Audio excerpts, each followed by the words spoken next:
வாக்காளர் சிறப்பு தீவிர திருத்த நடவடிக்கை தமிழ்நாட்டின் உரிமைக்கு பேராபத்து என கூறியுள்ள வைகோ, எஸ்ஐஆர் மூலம் மக்களாட்சியின் ஆணி வேரையே அறுக்க தேர்தல் ஆணையம் முனைந்து உள்ளதாகவும், இதனால் தமிழ்நாட்டில் 75 லட்சம் வடமாநிலத்தவர்கள் வாக்களிக்கும் நிலை ஏற்படலாம் எனவும் கடிந்துரைத்துள்ளார்.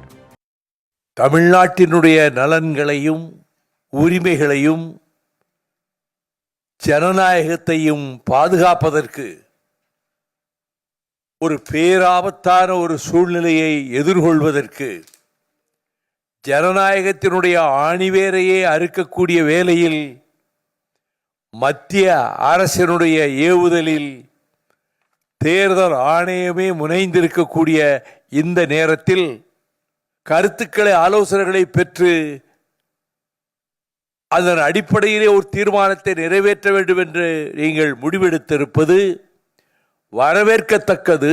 கடந்த 2011ஆம் ஆண்டு மக்கள் தொகை கணக்கீட்டின்படி தமிழகத்தில் 34,87,974 வெளிமாநிலத்தவர்கள் வேலைக்கு வந்து தங்கியுள்ளனர்.